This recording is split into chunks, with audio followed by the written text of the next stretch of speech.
Estamos com a mesa cheia. Geralmente a gente recebe 2 outras pessoas, mas é bom ter mais alguém para compor a conversa. Hoje a gente pode dar mais substância ao assunto. E para conversar sobre isso hoje, a gente recebe vocês e eu agradeço por terem aceitado o convite, por estarem presentes, por poderem falar aqui conosco. E a gente quer conhecer vocês, quem são vocês, qual é a trajetória que guiou vocês até o assunto que a gente vai discutir hoje, que é pensar em inovação e empreendedorismo a partir das universidades. Eu sou a Rafaela, eu tenho 23 anos, eu sou estudante da UFES, eu curso administração hoje. E eu entrei na Enactus, UFES Vitória, em 2023. A Enactus é um projeto de extensão da UFES, né? E dentro da Enactus a gente tem a iniciativa Poti, que é um projeto que trabalha, né, com cascas e cabeças de camarão. E desde então a gente desenvolve a iniciativa. Perfeito. Bom, eu me chamo Cristiane, acho que não preciso falar a minha idade, né? Sou professora universitária lá na UVV, professora do curso de nutrição, mas atualmente estou como coordenadora do programa de biotecnologia vegetal, que eu acho que integra muito o tema que vai ser abordado hoje, né? Porque a gente busca trabalhar dentro do programa de mestrado e doutorado a inovação, a tecnologia, o empreendedorismo, a criação de startups, de desenvolvimento de patentes e incentivar alunos com mentes brilhantes, com entusiasmo, com empolgação, para continuar trabalhando nesse caminho da inovação, nesse caminho do empreendedorismo, que não é fácil, mas que eu acho que é o que tem para melhorar o nosso país, para desenvolver ainda mais o nosso país. E aproveitar para agradecer o convite, dizer que é um prazer estar aqui. Meu nome é Mário, né? Sou comerciante do mercado da Vila Rubim. Atualmente estou como presidente da Associação do Comércio de Pescado, né? E estamos juntos nessa parceria aí, né? Com a professora, né? Com a Rafaela, né? Nesse projeto engajador, né? Já tive oportunidades de participar de outros projetos, a gente tentou, foi caminhando, mas as coisas não evoluíram, então a gente está voltando novamente. Eu esperançoso, porque é de grande valia pela produção de consumo que a gente tem do material tão rico. Infelizmente é jogado fora de uma forma tão irregular. Pode ser muito proveitoso a partir do trabalho deles aí. Acho que vai ser muito interessante, tanto para nós quanto para a sociedade. Perfeito. Cristiane, o que é como pensar biotecnologia? O que é isso? Biotecnologia é tecnologia envolvendo seres vivos ou enzimas. Então, por exemplo, o que a gente mais conhece, cerveja. A cerveja, ela vem da biotecnologia, porque usa as leveduras para a produção da cerveja, que é uma bebida alcoólica, uma bebida fermentada. Quando a gente desenvolve o pão também vem do processo de fermentação. Então, micro-organismos estão transformando o seu substrato em algo que vai agregar valor, tanto tecnológico, sensorial, para o novo produto gerado. Perfeito. E o que o Projeto Poti faz, então? Então, o Projeto Poti, ele atua na coleta, no transporte e no transporte para o laboratório, né, das cascas e das cabeças. Cascas e cabeças de camarão que a gente faz a coleta lá na Associação da Vila Rubim. E aí, a partir disso, a gente leva para o laboratório para eles desenvolverem a pesquisa. Porque a gente pesquisou na literatura anteriormente de entrar em contato com a Cris, né, que tem pesquisas que validam que a casca e a cabeça do camarão, eles são muito proteicos, muito ricos em cálcio também. E a gente deseja fazer um alimento da casca e da cabeça do camarão, pensando em tentar minimizar os efeitos da fome, considerando a Agenda 2030. Né? O nosso projeto ele é totalmente vinculado aos ODS da ONU. Então, a gente atua nos ODS de saúde e bem-estar, de fome zero e também de consumo e produção sustentável. Então, assim, a gente segue nessa lógica de ODS da ONU, atuando dentro da alimentação. E esse é o nosso trabalho, assim, dá muito trabalho tentar desenvolver isso, né? Entrar em contato com as pessoas, pesquisar, de fato, pessoas que tenham interesse de atuar conosco. Mas a gente atua, né, basicamente nessa articulação, assim, de outras pessoas envolvidas e nessa coleta para levar para o laboratório hoje. E o que vocês fazem com essas cascas? Então, Elas se transformam em quê? Então, hoje a gente tá com a pesquisa lá no laboratório com a Cris de fazer uma farinha para consumo humano. E a partir também dessa farinha fazer outros produtos, desenvolver outros produtos como empanado, pastel e tal. Então, assim, a gente deseja que essa farinha ela fique gostosa, ela fique palatável, né? Bonita também, para que realmente a gente possa pegar aquele material que é riquíssimo, mas que infelizmente é jogado fora, e fazer um produto que seja bom, que seja gostoso. Eu ia comentar que hoje a gente tem o grande problema dos resíduos alimentares. Sim.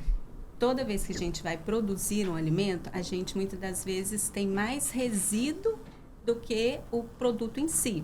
E o que fazer com esse resíduo, né? Sim. As empresas, às vezes, pagam para retirar esse resíduo. Então, ele é um resíduo que gera custo, que gera prejuízo, porque além de ser um resíduo, ele ainda eu tenho que pagar para retirar e para levar para destinação adequada. Ou, se não faz destinação adequada, corre risco de pagar multas. Se eu descarto no ambiente, se eu descarto no rio, no terreno baldio.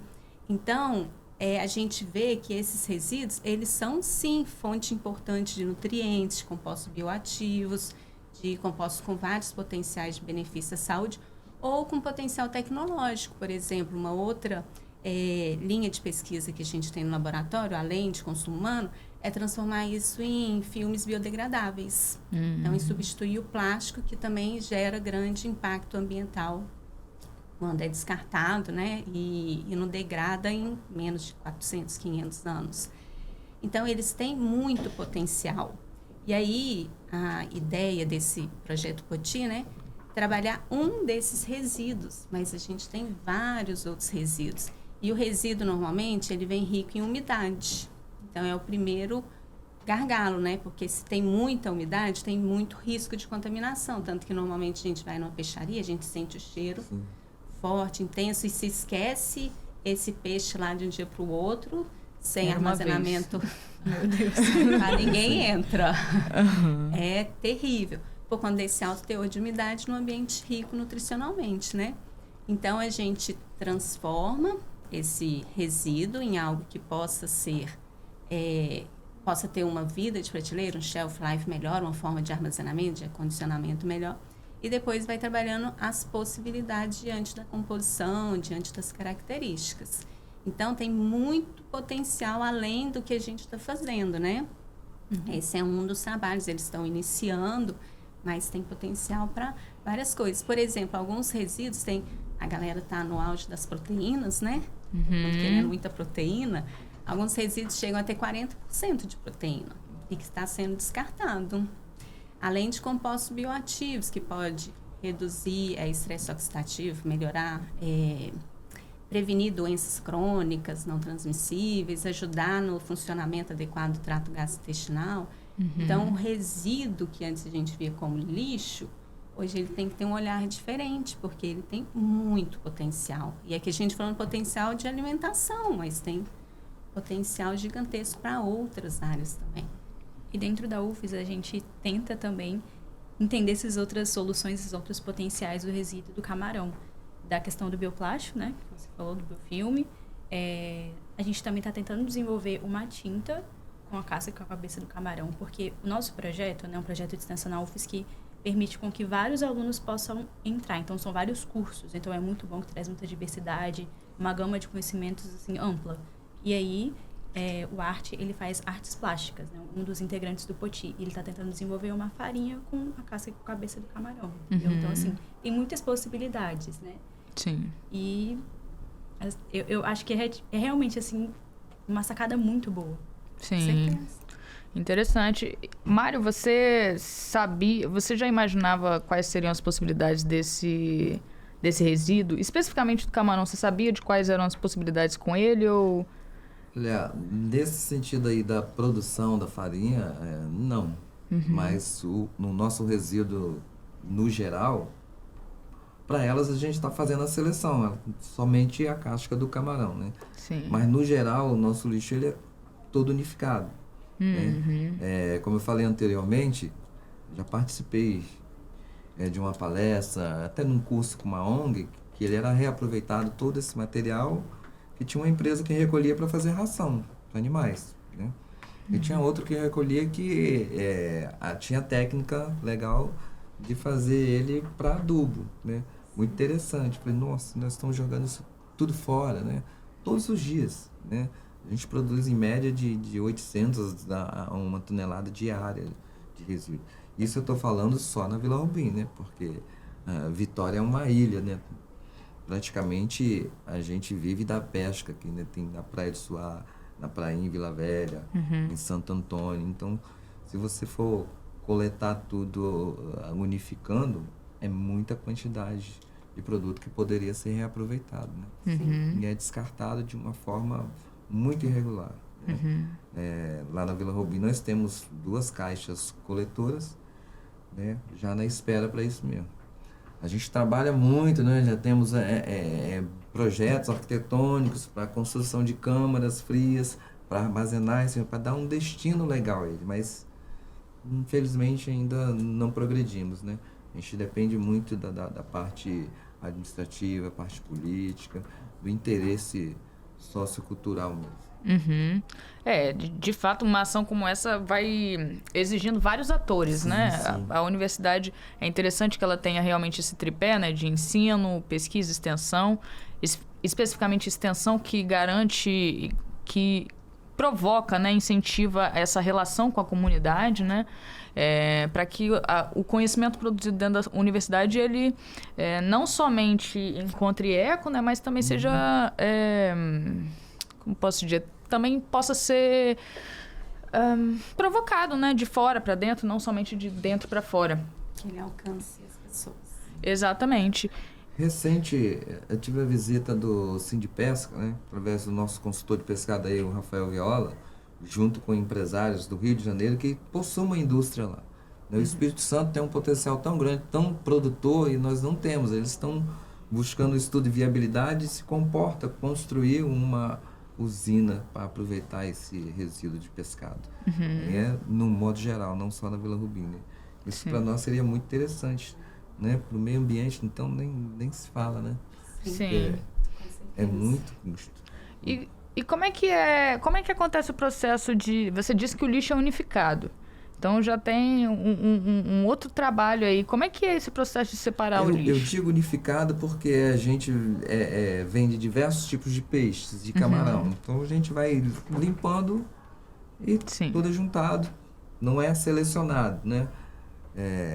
A gente só está fazendo a seleção quando elas... amanhã eu preciso, ou tal dia do camarão. A gente separa. Os demais é tudo jogado fora.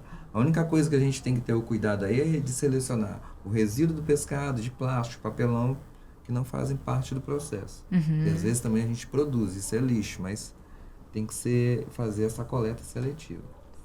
Hoje não é feito, porque não tem um destino final, não tem um destino legal. Ele vai para o aterro sanitário, a prefeitura recolhe, né?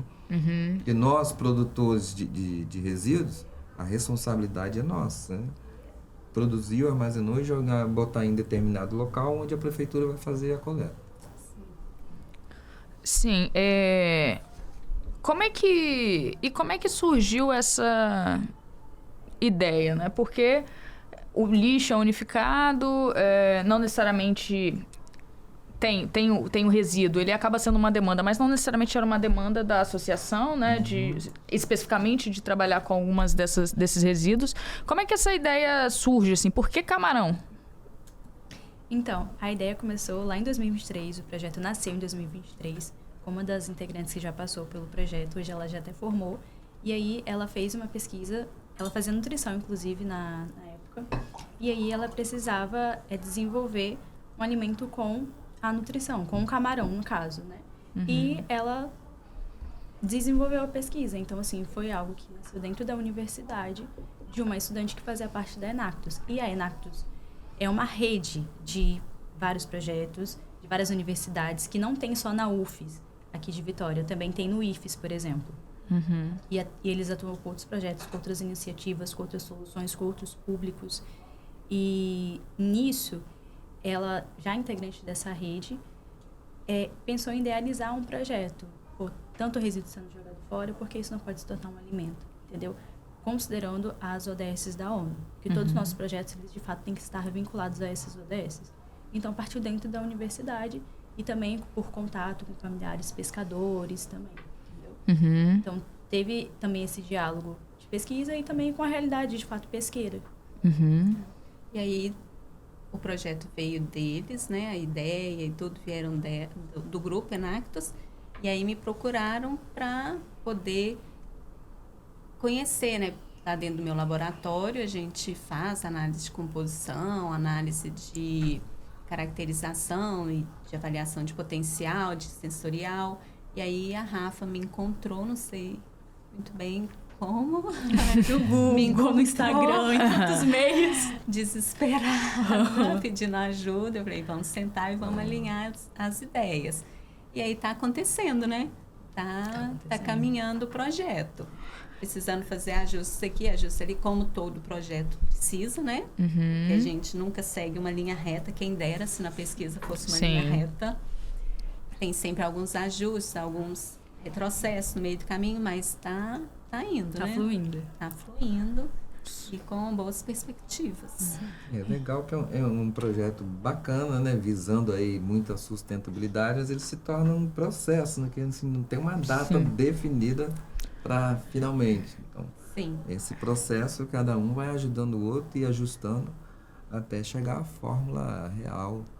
Sim, a viabilidade, né? Viabilidade, sim.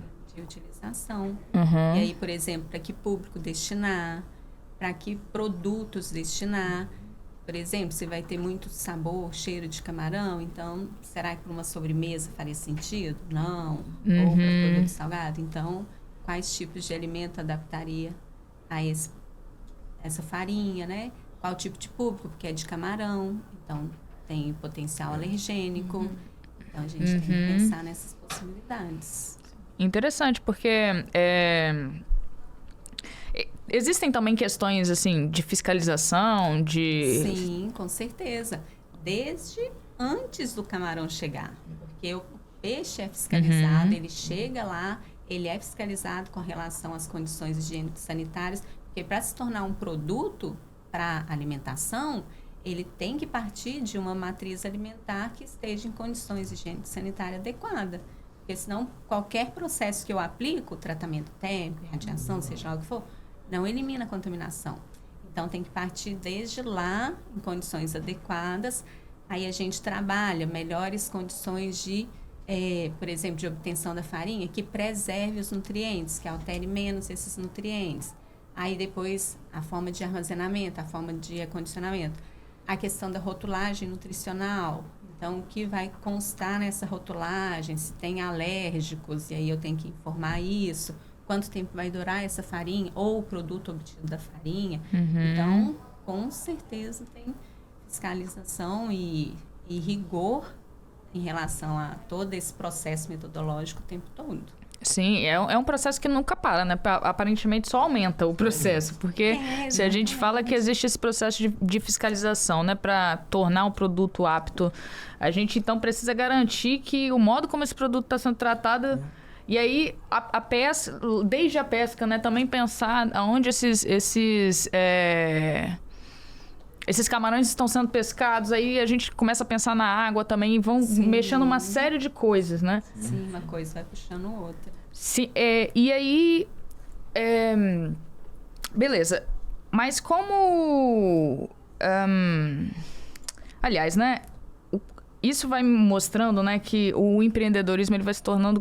Pensar a inovação e o empreendedorismo, né? Tornar isso como um negócio vai complexificando ainda mais, né? Sim. Porque aí entram outras coisas para se pensar, para além da pesquisa do próprio produto, para além das relações com as pessoas que vão viabilizar esses processos.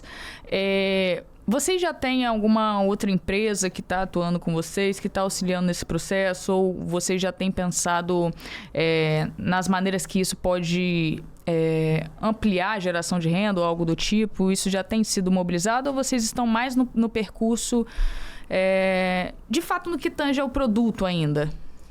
Então, a gente está ainda muito na fase inicial e fase de piloto junto com o laboratório. Só que a gente já está começando a pensar nessas outras questões, né? Porque uma vez que o produto fica pronto, a gente tem que fazer ele acontecer de fato para o público. E nesse sentido, a gente está agora com uma outra empresa, que é a Salutar, com a Natália, que a gente está com uma assessoria mesmo de segurança e qualidade alimentar. Então, ela tem atuado conosco, foi recentemente na coleta, conheceu o Mário, foi lá, conheceu a realidade deles, viu como que é o processo de coleta, de separação. Então, a gente está com ela agora e tomara que a gente permaneça por muito tempo. Porque ter um profissional que já atue na área todos os dias ali conosco, que a gente realmente possa ter aquele diálogo ali contínuo além do laboratório, é muito essencial para o projeto, porque a gente está falando de estudantes, né? Sim. Então, assim, ter esse acompanhamento de alguém que já vive a realidade daquela matéria-prima, que já sabe de outras empresas, que tem esse contato, é muito importante para a gente. E em relação à questão de... Peraí, desculpa, qual foi a segunda pergunta? Rapaz. O fato de comercialização. Foi de pensar o produto mesmo. É o mercado. Então, a gente está pensando em realmente posicionar a nossa farinha como produto de alto valor nutricional. Então, Sim. a gente tem feito as nossas pesquisas, né? Sim. Então, a gente pensa nessa geração saúde, né? Nessa geração que quer proteína em todos os lugares possíveis. Eu recentemente soube que agora tem proteína até que... Tem água até que tem proteína. Nem sabia disso. Sim, colágeno. Gente. Então, a gente quer trazer realmente um produto bom, um produto nutritivo. Ok. Então, nessa pegada de geração saúde mesmo para esse público mais consciente, que quer se alimentar de uma forma melhor. E, Mário, e como é que todo esse processo depende de como as coisas acontecem também para vocês. Como é que tá lá? Você disse sobre algumas dificuldades que vocês enfrentam como peixeiros e dentro do comércio. Qual é a realidade particular de vocês dentro disso? A realidade nossa hoje seria uma estrutura adequada, né? Para você manter a qualidade do produto, né? Para que lá no produto final também eles tenham esse requisito da qualidade, né? Dos nutrientes, né? E para nós também surge um novo passo nesse processo, que é reeducar a turma a fazer o processo de forma legal. Porque nós temos um hábito lá atrás, há muito tempo fazendo assim, provavelmente de muitos assim, nós estamos fazendo tudo errado, aprendemos tudo errado, né? Então vamos se reeducar num processo, porque isso é muito rico, pode ser muito aproveitável, né? Para nós que é um lixo, para muitos vai virar um alimento sustentável, né? Quem viveu esses tempos lá atrás, do tempo da desnutrição das crianças aí, o que salvou eram as farinhas, né? Sim. Aquelas farinhas nutricional. Então, uma possibilidade para nós aí muito grande. Um novo estudo gera uma nova demanda, né? Sou muito parceiro, que for para somar, para melhorar, uma coisa assim que vale a pena, né? Sem curso, a gente não tem curso adicional, se coloca à disposição para ajudar mesmo, ceder o material. A gente estava conversando sobre parcerias e outros atores, né? Tá falando de empresa, tá falando de universidade, tá falando da sociedade civil. E como que é a relação de vocês com o serviço público? E, inclusive, uma pergunta também para vocês, para além da universidade, né? Acontece dentro do ambiente da Universidade Federal, mas como é que é também a relação com outros equipamentos, né? Olha, para nós ali, falando como um comércio local, o serviço público muitas das vezes é fazer o básico deles, cuidar da estrutura pública, né? Para nós, de momento, a gente não está recebendo esse tratamento adequado, né? Está em estudos, em projetos, mas isso demanda muito tempo. Eu tenho projetos físicos de 2013, são 13 anos, então a gente quer projeto, mas passo a passo, com uma data que eu estou falando. Não é um processo, é um projeto. Um projeto ele tem data para iniciar e terminar. Então as coisas vão tomando outro rumo, que a gente não vê a gestão pública de fato, né? Nessa política social. E querendo ou não, nós tomamos como comércio, nós estamos ali, mas estamos servindo a população e é um comércio, ele é tradicional, milenar. A cultura da venda do pescado, a cultura da pescaria, Então tem que se trabalhar muito nisso. Cursos quase que zero para todos nós, né? Nós tivemos uma dificuldade. Olha o impacto ambiental, social que nós tivemos aí depois dessa barragem de Mariana que veio aqui para o estado. Então botou muitas famílias em dificuldade. Né? Nós temos até hoje, né? Não sei quem recente aí acompanhou aí os pescadores ali de São Pedro. Então tem muita limitação. O que o pescador sabe entrou no barco de manhã e vai em busca do peixe para o sustento da família. Então, há umas regras, mas então, se trabalha muito. Hoje o poder público ele é mais punitivo do que educativo. É como eu estava se falando. A gente não acompanha diário oficial todo dia, toda noite, das portarias que são baixadas, né, que são nomeadas, né, registradas. Isso aí complica muito a vida da gente. A gente queria até mesmo, para a liberdade de empreender, você ficar amarrado ao sistema. As coisas não evoluem, né? Gestão pública nessa área comercial, eu acho que é muito estranho, diferente. A gente tem que ter a parceria, né, de ouvir e ser ouvido para chegar a um denominador e deixar as coisas acontecer. Ok. E como é a relação de vocês? Vocês têm algum tipo de relação com outros equipamentos públicos também? Total relação. Apesar de estar numa universidade privada, a pesquisa ela é prioritariamente executada graças ao fomento dos órgãos tipo FAPES, CNPq, CAPES, especialmente FAPES aqui no estado, né? Então, as nossas bolsas de mestrado e doutorado, os alunos fazem a pesquisa, desenvolvem a ciência por meio de bolsa FAPES. Os nossos equipamentos, reagentes, tudo isso é FAPES. A gente submete os nossos projetos aos editais, né? E aí, sendo aprovado, a gente consegue manter o nosso laboratório em funcionamento.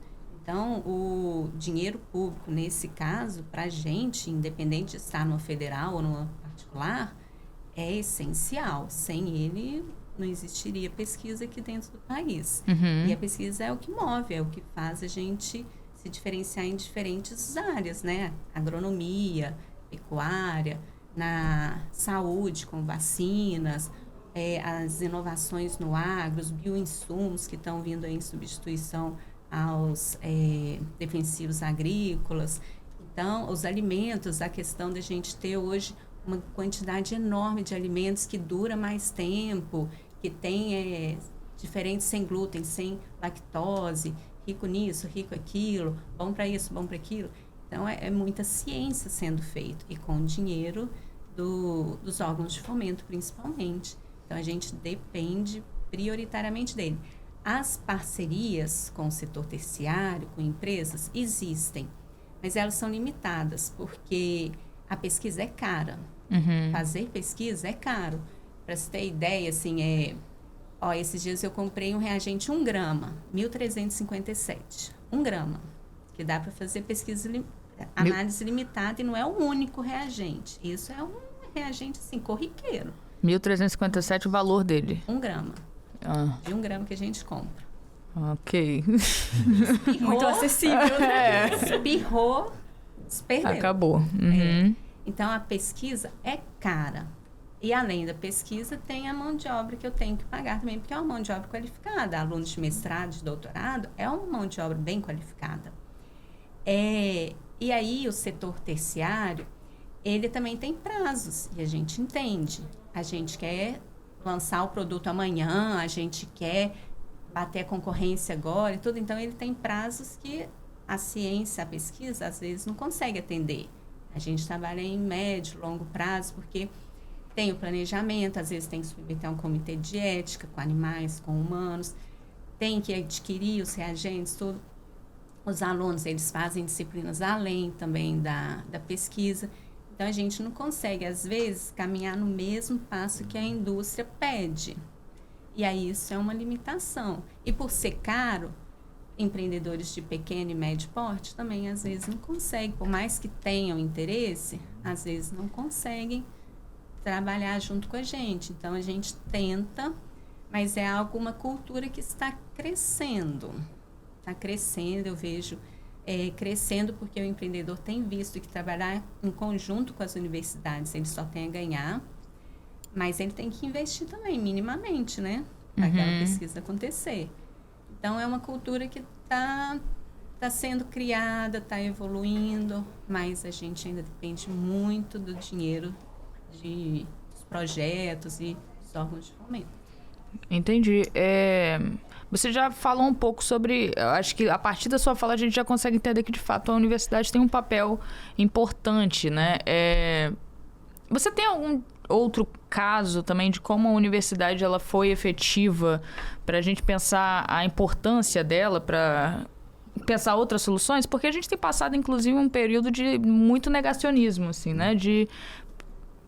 inclusive políticos e outras figuras que vão nas mídias e na televisão aberta para falar sobre como essas instituições elas não prestam, não são importantes, e desmotivando principalmente a população que vai assistir aquilo, vai consumir, né? Isso. Sim. O que a universidade ela já mostra pra gente que vai contra essas narrativas? Nossa, as universidades são extremamente importantes quando a gente pensa, por exemplo, hospitais universitários. Os hospitais universitários que atendem muito o SUS, e o SUS é um grande sistema de saúde, que faz cirurgias de alta complexidade, que tratam casos raros, que fazem transplantes, às vezes inéditos e tudo, são realizados muito dentro das universidades, com pesquisadores, professores, mestres. A ciência envolvida, por exemplo, a gente teve a Covid e as vacinas que foram lançadas dentro de instituições públicas, onde tem mestres, doutores, pesquisadores atuando. Quando a gente trata, por exemplo, eu falei questão do agro, né?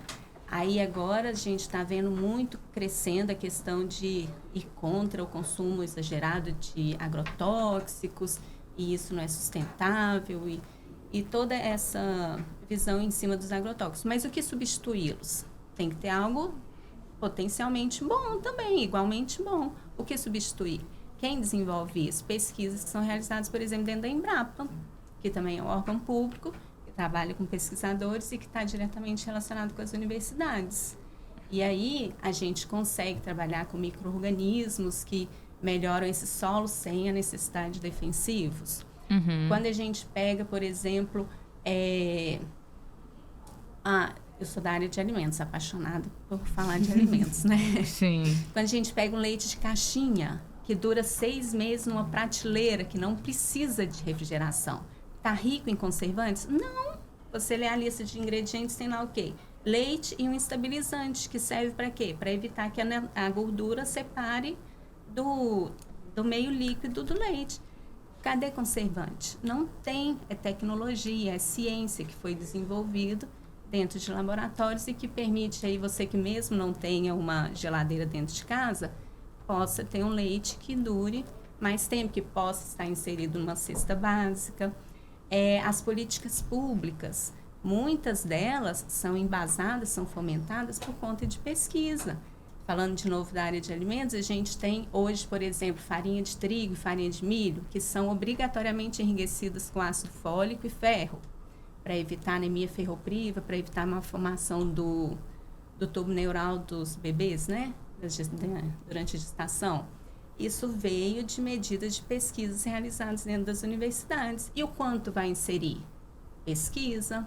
E quando a gente insere iodo no sal, para evitar bócio, de onde que surgiram essas ideias, essas pesquisas, a quantidade? Tudo dentro das universidades. Então, elas são extremamente importantes. Elas estão ao nosso redor o tempo todo. Por mais que possa parecer que não, mas sim, as bicicletas elétricas. De onde que veio essa ideia de substituir a energia que a gente tem tradicionalmente por energia elétrica? Então, vem de pesquisas que são realizadas. Às vezes, realizadas dentro de indústrias, mas porque tem uma área de P&D lá, de pesquisa e desenvolvimento. Sim. Tem profissionais lá que foram formados, possivelmente fizeram seu mestrado, doutorado, fazendo pesquisa, inovação, tecnologia. Ela está em tudo. E eu fico cada vez curiosa, né? Porque a gente vai vendo, a gente pensa da realidade que a gente vive, das coisas que a gente vive. Por exemplo, você foi falando do leite, e eu fiquei pensando nisso, né? Porque ter esse tipo de solução, pensar a melhor maneira de como esse leite pode ser conservado, de fato, influencia diretamente nas pessoas que vão precisar desse alimento, né?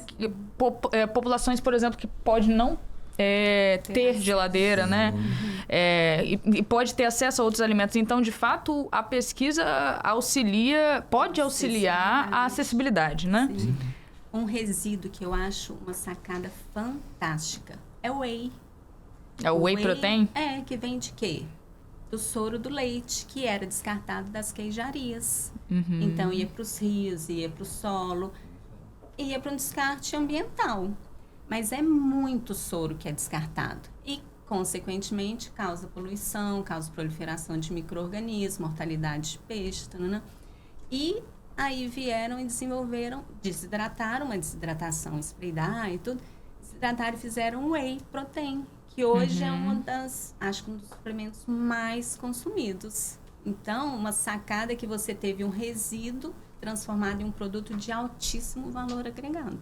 Eu também sou da academia, né? Mas também sou de uma comunidade periférica. Eu digo também sou de uma comunidade periférica porque eu estou dizendo que eu venho de um lugar que é muito comum, né? Que haja problemas sociais e que é comum também ter outras pessoas que se interessam por esses problemas ou por essas coisas que podem se transformar em oportunidades para as pessoas que vão pesquisar, né? Então, eu mesmo, como pesquisadora, pesquisar os pescadores no meu bairro acabou sendo uma oportunidade ali, né? Por causa dos problemas sociais que foram identificados. Só que até mesmo dentro do meu bairro, conversando com os pescadores, eles tinham muito essa narrativa de, olha, a gente tem uma série de problemas e não é um problema pra gente falar. A nossa questão é ter gente que vai falar por nós e, sobretudo, né, que isso volte pra gente, né? Como é que isso pode retornar? E aí eu queria saber, Mário, com certeza a Vila Rubim ela é um ativo para muita gente, para muitos pesquisadores. E como, além de receber, né, os pesquisadores, as empresas, o que para você é importante que nessas pesquisas, de ética das pesquisas, né? O que seja valorizado na ética dessas pesquisas? Como é importante que esses pesquisadores cheguem nesses lugares para vocês?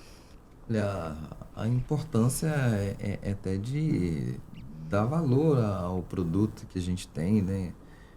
Do benefício que ele pode ser feito. Porque você transformar lixo em alimento é surreal, né? Né? Então, há quantos anos, né, o mercado da Vila Rubim ele tem a sua história para mais de seus 70 anos que a gente está produzindo e jogando fora. Por isso que eu estou falando, é até um trabalho de reeducação da gente, né? Isso pode ser muito aproveitado, né? Hoje está se falando aqui no resíduo do pescado, mas é muito material orgânico, né?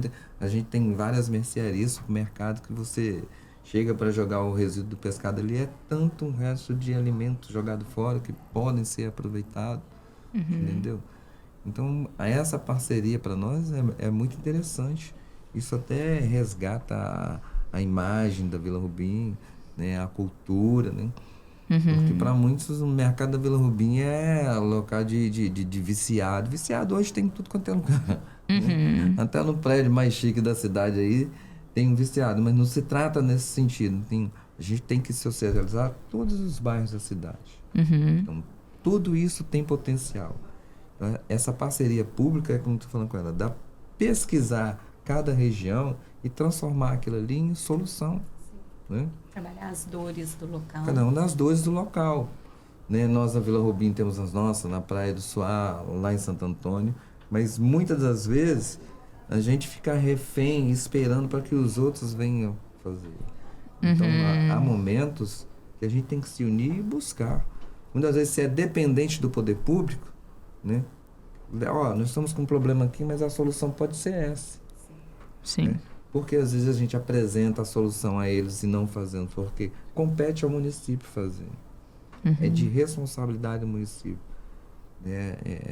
Se nós formos executar, a gente tem que pedir anuência a eles. Então, é melhor entrega a eles para que eles possam atender a necessidade. Tem que ter também a viabilidade econômica, né? Porque o que a lei permite, o que a lei não permite, a gente tem trabalhado muito nesse sentido, mas pouco se avançou, que é por muitos anos, né? Então, para você ver chegar uma obra, uma melhoria num bairro que vai beneficiar por um longo tempo, demora-se muito. Sim. Demora-se muito.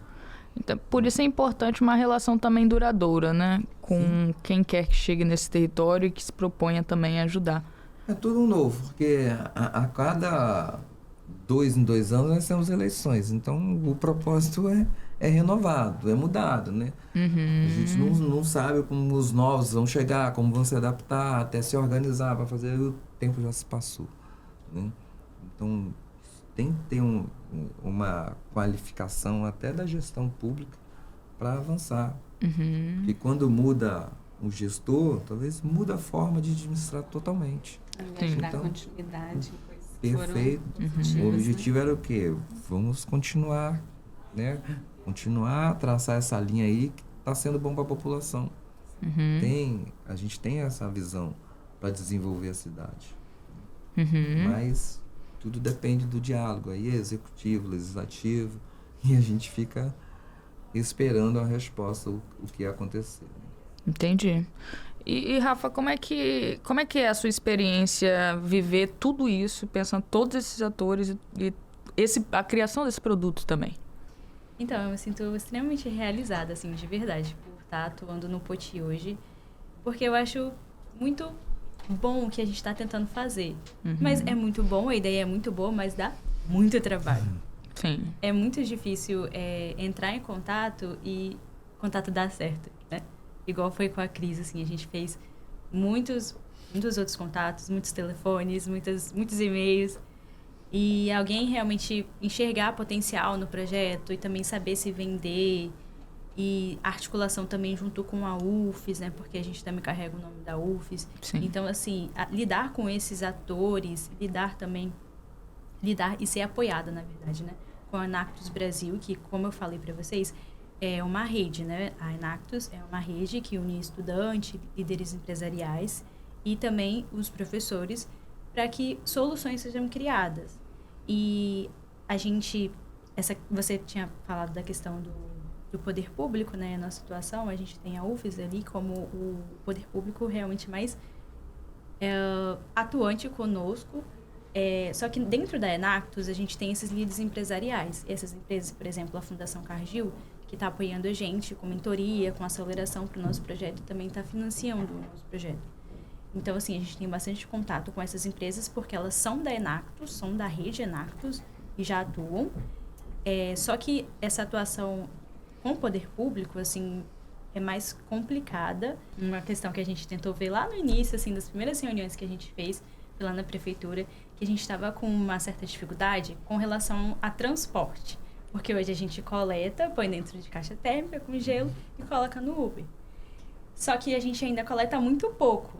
E aí a gente pensou, poxa, e se a prefeitura enxergasse e a gente disponibilizasse algum caminhãozinho, alguma coisa assim, entendeu? Isso não aconteceu, a gente não avançou nisso, até porque a gente coleta muito pouco, então não seria interessante para a prefeitura, imagino.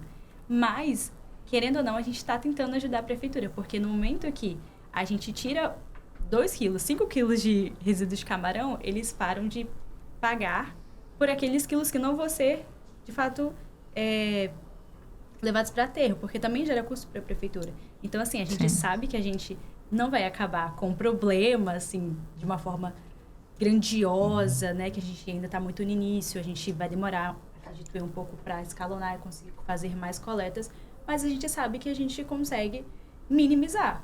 A gente entende que não vai acabar com tudo. Pelo menos se acabar vai demorar, né? É um trabalho de formiguinha. Mas a gente já começou a atuar e consegue minimizar. Se nós pudéssemos dar uma solução, um destino final nesse resíduo, né, no geral, porque, como ela falou antes, assim, o resíduo, por mais que o peixe seja fresco, mas se ele ficar ali no sol exposto, ele vai se decompor e começa a inalar o mau cheiro. Né? Nós tínhamos lá, em 98, a antiga prefeitinha do centro da cidade falava, até um deficiente visual sabe que está chegando na Vila Rubim. Quanto cheiro, você atravessa a ponte e fala, já estou na Vila Rubim, entendeu? Porque todo mundo, né, todos, né, até o deficiente visual, a gente tem um cheiro. Então, e nós somos o patinho feio da cidade, né? Cheiro de peixe é peixaria. Muitas das vezes não é a peixaria, é o lixo lá fora, que está exposto ao sol, né, à chuva, né? E aquilo que você já até falou comigo uma vez, você falou bem assim, que a experiência dos clientes que vão para o mercado da Vila Rubim é impactada por conta daqueles resíduos lá, que não é só camarão. Negativamente, né? Negativamente. Sem dúvida. Nós Isso é criamos muito ruim. uma batalha muito grande. Eu quero até aqui relembrar o nosso saudoso Danilo Alpino, né, um proprietário da Casa Fumaral, que quantas lutas aquele senhor, porque ele tinha uma cozinha para os seus funcionários, para a família, né, da loja, fazia lá, mas foi inviável ele manter a cozinha dele ali com aquele mau cheiro ao lado ali, né. Muitas das vezes me senti até um pouco culpado, né, conversamos muito com ele, mas infelizmente o destino final que nós temos é ali. E o poder público apresentou proposta, mas não solucionou. Então, o lixo fica exposto. Qualquer restaurante da cidade ou qualquer manipulador de lixo vinha aqui e jogava. E ali chegou um ponto que ele encerrou a cozinha dele. Tinha sua cozinheira, fazia para os funcionários, para amigos, chegava para fornecedor. E, infelizmente, ele teve que encerrar a atividade da cozinha devido o mau cheiro que não dava, né?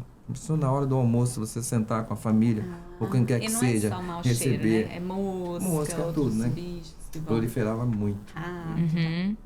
Então, um projeto como esse definitivamente ajudam, não só geram um produto que pode cumprir o objetivo que vocês se propõem, né, da fome zero e tudo mais, mas, sobretudo, de fato, um problema que é público, né? Sim.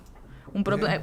A gente é parceiro para isso. Também ajudar o poder público a solucionar certos problemas. Não é produzir o lixo, tá aqui, se vira. Não, a gente quer que eles entendam isso também. A gente tem a intenção de poder ajudar, mas a fatia maior é com eles, né?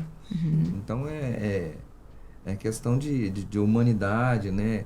Uma questão pública, né? Lixo público dá o destino final, uma questão de sustentabilidade, né? E meio ambiente, né? De economia circular também, né? Logística reversa, pegar que antes seria descartado, de fato, se tornar um produto. E igual o Rafa falou assim, a gente hoje está trabalhando com pouca quantidade, Sim. porque são fases experimentais, protótipo e tudo. Dando certo, a gente fechando todo esse processo, aí vai para grande escala. Então, aí dá para trabalhar com muito mais quantidade e colocar esse produto no mercado, tendo mercado para isso, né? Exatamente. Tem A gente já está fazendo viabilidade. pesquisa de interesse também. As pessoas ficam super curiosas, ficam perguntando, mas vai ter gosto de camarão? Tipo assim, é curiosidade mesmo. Né? Que mercado terá, né? Porque nosso slogan a nível estadual é muqueca só capixaba, né? Então, o resto é peixada, aqui nosso peixe é muito bem aceito, né? Peixe fresco todos os dias, né? Graças a Deus, a gente tem essa cultura, essa tradição de comer um bom alimento e reaproveitar aí as suas vísceras, as suas cascas. Vai ser muito bom para nós.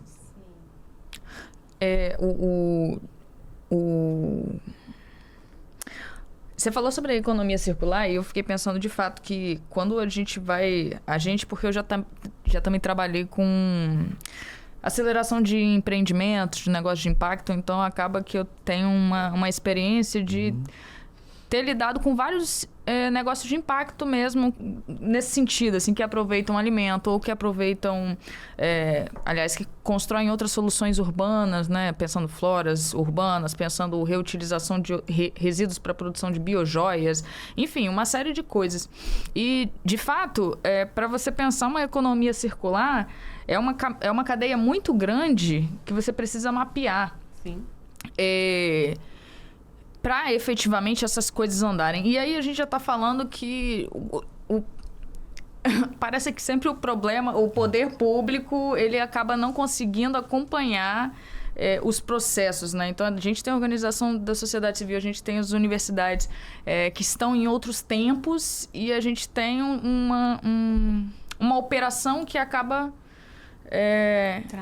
travando, né? Impedindo que algumas coisas aconteçam. Você falou sobre o processo acontecer, a entrega acabar acontecendo com um motorista particular. Isso. E aí vão outras questões aí também, né? Porque o transporte desse produto com um motorista particular, ele não está necessariamente letrado em como esse transporte deve ser feito. E aí gera um outro risco dentro do processo do transporte do produto, né? Então, realmente, né, se o serviço público estivesse Parceiro, né? Parceiro, ideias, né? muitas essa cadeia poderia ser instrumentalizada, poderia ser institucionalizada, né? Ou seja, poderiam ter pessoas que, já que isso gera um novo trabalho, querendo ou não, né? Se existe um hábito de jogar o lixo e unificá-lo, pensar a separação dele é um outro trabalho. Sim. Como você disse, vocês precisam se reeducar. Reeducar. E aí a gente tem uma outra oportunidade, né? Se a gente pensasse em uma instrumentalização dessa solução, pessoas específicas para pensar a separação desses resíduos. E aí entra o transporte, e aí chegar lá e uma equipe qualificada e ampliada para pensar a limpeza desses produtos e viabilizando, inclusive, a possibilidade de vocês pensarem inovação, empreendedorismo com um nível de respiro também, porque eu sei que pensar em empreendedorismo sendo pessoa pesquisadora é muita coisa para dar conta. É muita coisa. E por isso que, às vezes, muitas boas pesquisas iniciam na academia, mas não chegam à população. E aí tem essa visão de que, cadê a ciência acontecendo? Cadê? Porque, realmente, as ideias boas surgem, mas, às vezes, tem entraves, tem limitações, tem dificuldade, tem falta de verba para dar continuidade. Então, às vezes, chega num momento que ela não consegue mais caminhar, porque quando a gente inicia, a gente está engatinhando. E até amadurecer esse processo, a gente vai precisando de outros parceiros, vai precisando também de mais dinheiro para investir nessa ideia e tudo. Então, chega uma hora que, de fato, empaca. E aí, às vezes, vem uma indústria, vê potencial e pega e assume para si aquela pesquisa que, de repente, poderia ser muito mais ampla e acessível e passa a ser menos ampla e mais cara. Isso acontece muito, tá? Muitas indústrias ficam de olho no nosso resíduo, mas a gente não tem estrutura para armazenar, selecionar. Ou eles esperam dar certo algo. Esperam dar certo para começar, para depois pegar algo que já viu que, isso aqui tem potencial, isso aqui vai dar certo. Para dar certo, muita coisa precisa acontecer, então, né? É o que a gente falou, é o custo, a viabilidade, é o investimento, você apostar naquilo ali, né? Tem gente que vai fazer uma estrutura para recolher, como tinham pessoas que recolhiam, não sei por que pararam, né? Para nós é 0,800. A gente precisa se livrar desse resíduo. Exatamente. Ele não pode ficar armazenado ali de forma inadequada, né? Porque vai trazer o transtorno, vai trazer o mau cheiro, vai trazer o odor, né? O chorume, aí é complicado. Imagine você ir na pista aí de bicicleta ou de moto e um caminhão de peixe passando com as beiras, misericórdia. E tem até tempo para se livrar desse resíduo, porque ele se deteriora muito fácil. Dias, então, né? a gente tem que recolher logo, porque senão começou a deteriorar, já não serve mais para nada.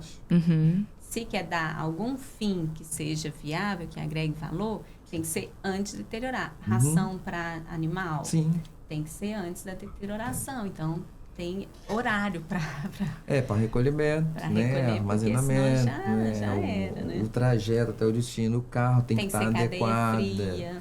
Estar refrigerado, para manter sempre.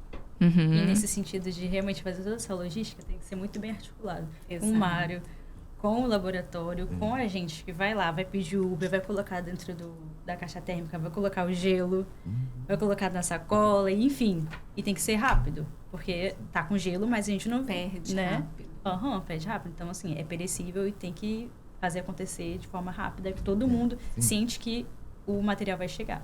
Esse processo que a gente faz com elas como eu te falei assim, o meu lixo ele é múltiplo, porque eu trabalho com camarão e diversos tipos de peixe. Eu limpando tudo, vai tudo para uma caixa. Quando ela precisa de camarão, eu tenho um rapaz lá que ele só trabalha com camarão. Então, só hoje eu preciso de pelo menos uns 4 quilos aí de casca. Se vira aí, junta separadamente, pega, a gente armazena no gelo até ela chegar, tá na caixa com gelo e dá o transporte ao destino, né, pro laboratório. Aí dando certo com o camarão, depois já vai pegar os outros resíduos. A gente já está pensando nisso, inclusive. Já temos outras propostas. Perfeito. A gente, então, tem uma outra oportunidade que surge, né? Sim, claro. Ele é uma é fonte um inesgotável grande... de possibilidades. As vistas de pescado, ele se transforma num grande adubo de boa qualidade, mas isso requer um trabalho. Você tem que ter uma área destinada para isso, para você fazer o local, né? Jogar o cal em cima, depois de 3 a 4 dias você retornar. Isso tudo é um processo que Sim. dá um trabalho, mas o resultado vem. Sim, mas que bom que a gente teve esse episódio para complexificar isso também, né? Porque e eu acho que a gente cumpriu o propósito do episódio, que é mostrar as potencialidades de inovação, empreendedorismo, mas, sobretudo, mostrar quais são os desafios e quais são as possibilidades que existem dentro desses processos, que são muito grandes. Então, de fato, a gente tem recebido outras organizações, tem recebido pesquisadores... que acabam até atuando com a sociedade civil, os pesquisadores com a sociedade Sim. civil e vice-versa.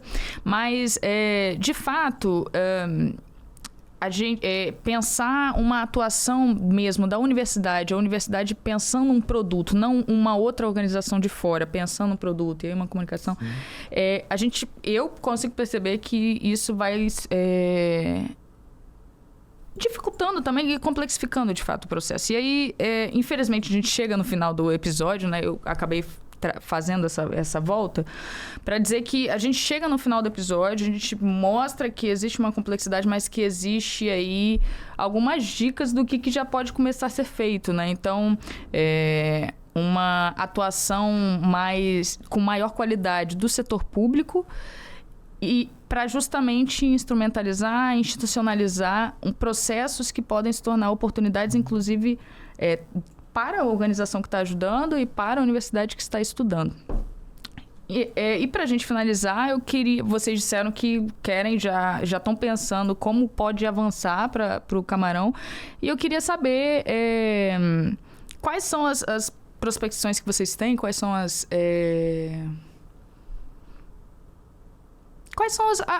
o que vocês imaginam aí para novas oportunidades dessas parcerias que vocês estão estabelecendo e a partir do trabalho que vocês têm? E também falar pra gente que está assistindo, né, quais são as redes de vocês, quais são os outros projetos que vocês querem que a gente acompanhe, para a gente poder continuar vendo esse impacto se desdobrando. Bom, enfim, da minha parte, eu sou produtor, né? Eu tenho que dar um destino final a ele, né?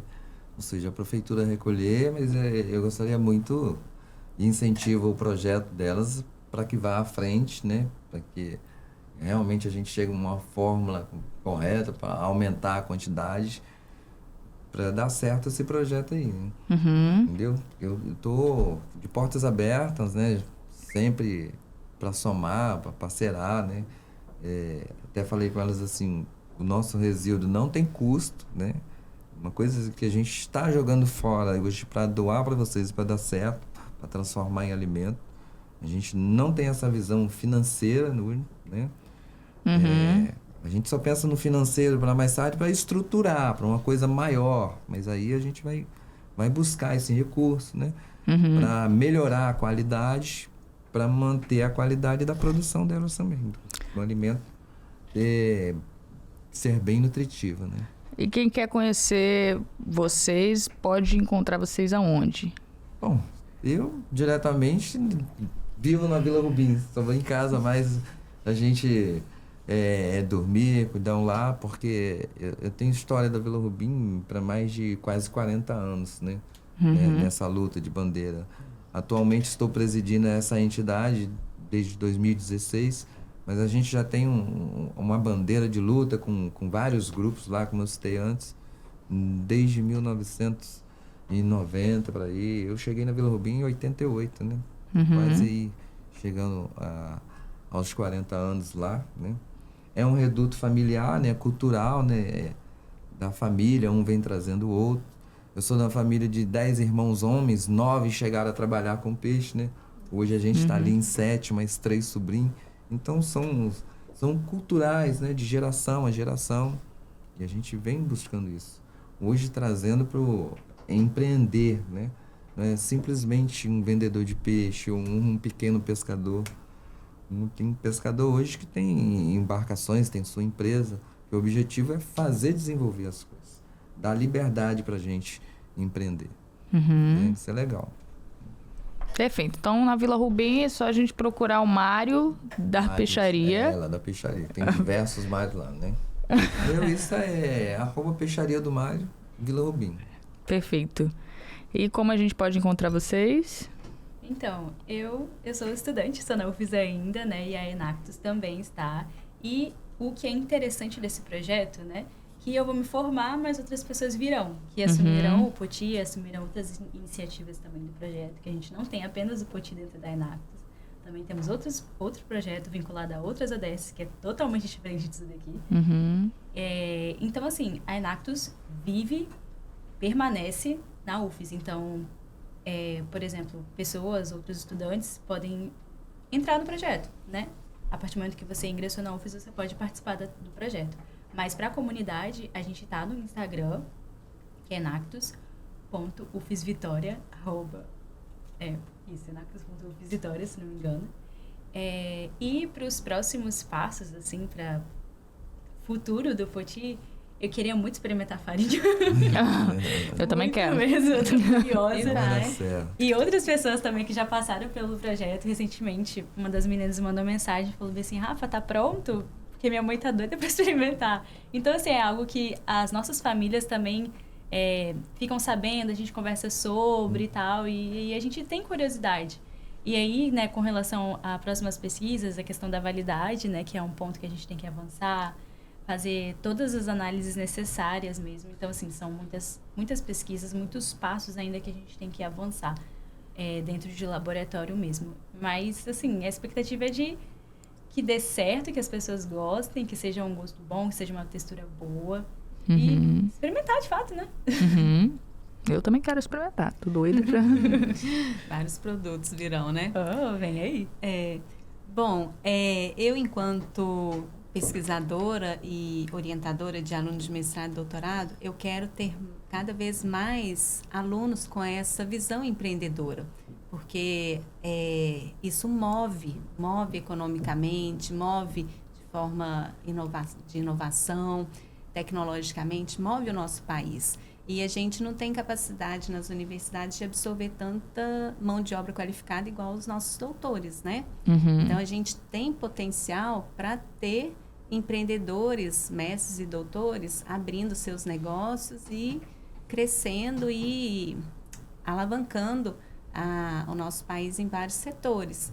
Então, dentro do programa que eu coordeno, a gente tem muito essa ideia de incentivar a formação de startups, de incubadoras, de spin-off, né, de trabalhar mesmo nesse sentido de serem donos do próprio negócio ou trabalhar fazendo pesquisa dentro de outras indústrias.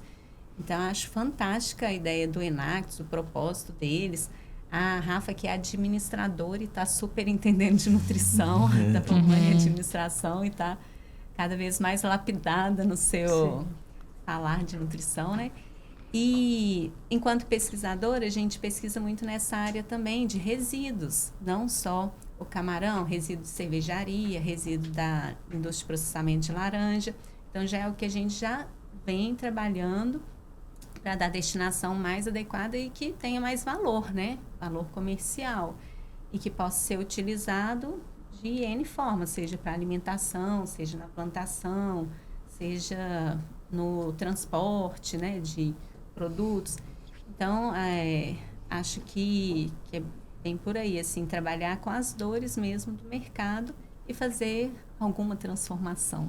Né? A gente tem o @Labia, que é Laboratório de Biotecnologia de Alimentos.vv, que é do nosso grupo de pesquisa. Não está tão movimentado, mas precisamos movimentá-lo mais. E o meu pessoal, né? Cris Mileve. Mas confesso que eu fico mais nos bastidores. Ok. Tem muitos pesquisadores que são mais low profile, né? Um pouquinho mais devagar, mais misteriosos. Mas sabemos muita coisa boa. Tem uma turma muito promissora lá dentro. Perfeito. Obrigada, gente. Muito obrigada pela conversa. Aprendi muito. E eu espero que essa farinha venha aí, porque eu já estou ansiosa e espero que as pessoas que estejam vendo também tenham a oportunidade de provar disso. Muito obrigada E até logo. Obrigada. Até.